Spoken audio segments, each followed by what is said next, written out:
Hey there, Spooky Squad. Welcome back to the channel. Today we're trading in our usual ghost hunting gear for some cowboy boots and Stetson hats because we're heading to the land of scorching deserts and towering saguaros, Arizona.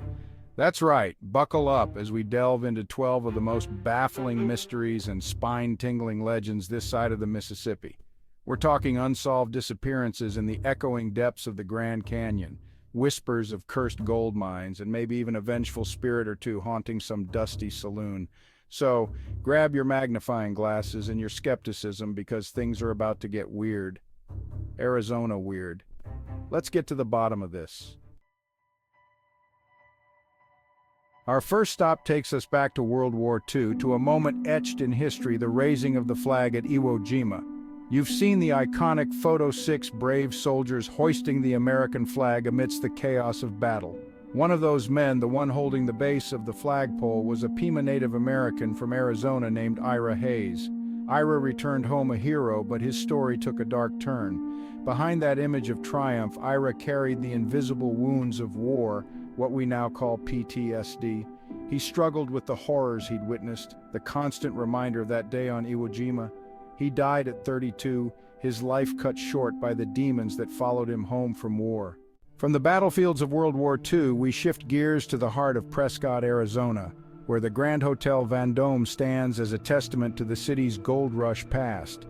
It's the stories of its spectral residents that have cemented its place in Arizona lore. Legend has it that the hotel is home to a pair of ghosts, Abby and Noble.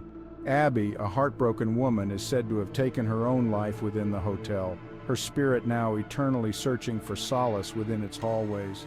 Noble, a gambler, met a less than fortunate end in a poker game.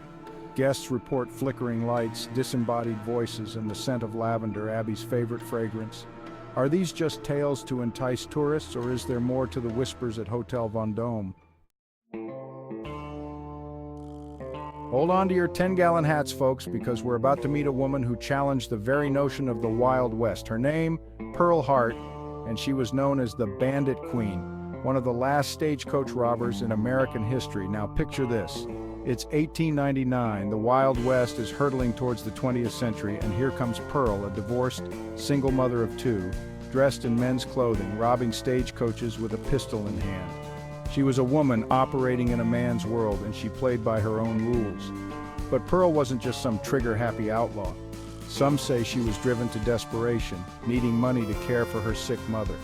Was she a Robin Hood figure, stealing from the rich to help her family, or was she simply a cunning criminal with a knack for disguise and a quick draw?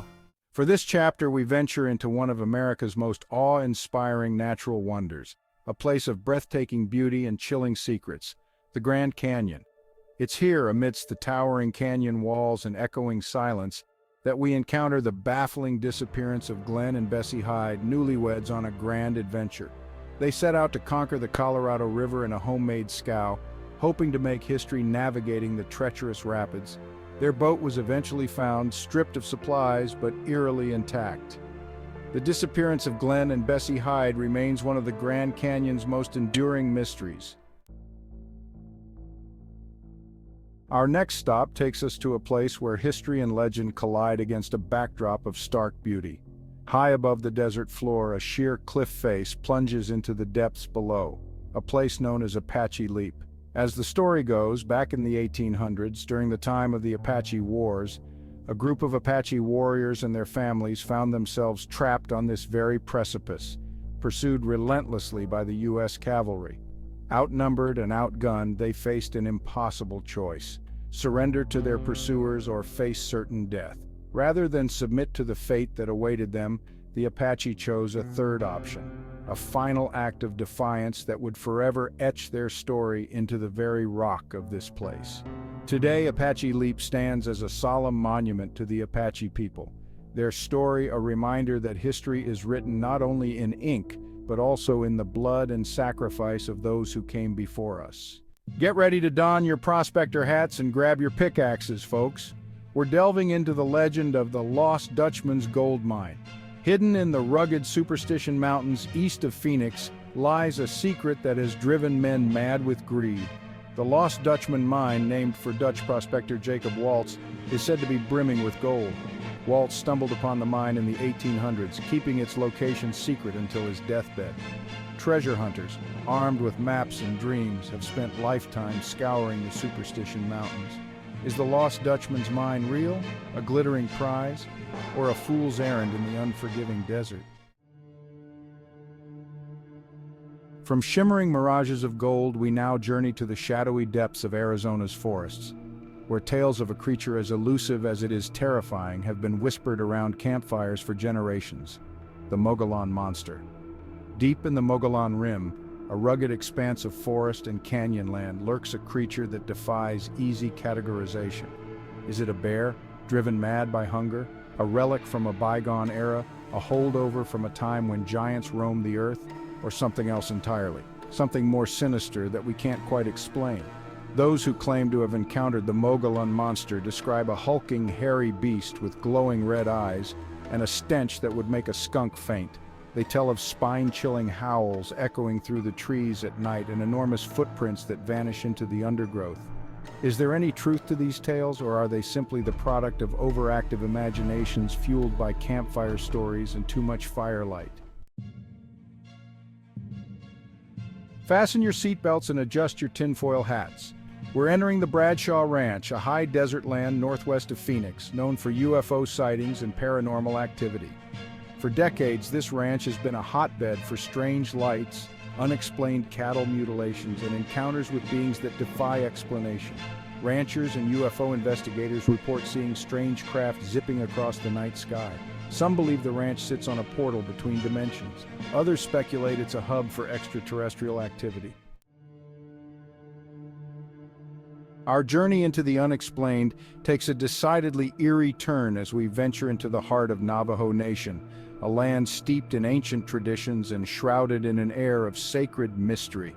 Here, among the mesas and canyons, whispers travel on the wind of malevolent beings known as skinwalkers. In Navajo culture, skinwalkers are not to be trifled with. They are said to be medicine men or witches who have gone astray, embracing dark magic that allows them to shapeshift into animals, often wolves, coyotes, or owls. These creatures are not the benevolent guardians of nature often depicted in Western folklore. They are embodiments of chaos and fear, their power fueled by unspeakable acts. To encounter a skinwalker is to invite misfortune, illness, or even death. From the realm of ancient legends, we shift our focus to a more recent mystery, one that unfolded amidst the tranquil beauty of the White Mountains in eastern Arizona. It's a story that reminds us that even in the most picturesque of settings, darkness can lurk beneath the surface, leaving behind more questions than answers. In 2010, the small community of White River was shaken to its core by a tragedy that seemed ripped from the pages of a crime novel. A family of 4, the McStays, vanished from their home without a trace, leaving behind a trail of unsettling clues and a mystery that has baffled investigators for over a decade. The McStays were, by all accounts, a loving and close-knit family. They had recently moved to the area, seeking a quieter life away from the hustle and bustle of the city. Theories abound, ranging from a planned disappearance to foul play, but the truth remains elusive. Arizona is renowned for its stunning turquoise jewelry, the vibrant blue-green stones a prized possession for collectors and admirers alike. But behind the beauty lies a darker side, a whisper of ancient curses and modern-day misfortunes associated with the mining and possession of this precious gem. For centuries, Native American tribes have considered turquoise to be sacred, a gift from the spirits of the earth. To mine turquoise was to disturb a delicate balance, and it was done with the utmost respect and reverence. Legends abound of curses befalling those who dared to disrespect the stone or exploit it for personal gain. While skeptics may dismiss these tales as superstitious nonsense, there's no denying that a certain mystique surrounds the turquoise trade. Our final destination takes us back to the skies, to a night in March 1997 when thousands of people across Arizona witnessed a sight that would forever be etched in their memories: the Phoenix Lights. It was a clear evening when a series of lights, unlike anything anyone had ever seen before, appeared in the sky above Phoenix. These weren't your typical twinkling stars or streaking meteors. These were massive, silent orbs of light moving in formation, their glow illuminating the desert night. Eyewitnesses described the lights as being enormous, some estimating them to be as large as football fields. They moved silently and effortlessly across the sky, hovering for a time before vanishing as quickly as they had appeared. Was it a mass hallucination, a meteor shower seen from an unusual angle, or could it have been something more extraordinary, a visit from extraterrestrial visitors? Well, there you have it, a dozen tales of mystery and intrigue from the heart of Arizona. From vanished prospectors to haunted hotels, from ancient curses to unexplained lights in the sky, Arizona has it all. Did we solve any of these mysteries? Honestly, probably not. But that's part of the fun, isn't it? The unknown keeps us guessing, keeps us exploring, keeps that spark of wonder alive. Until next time, stay spooky.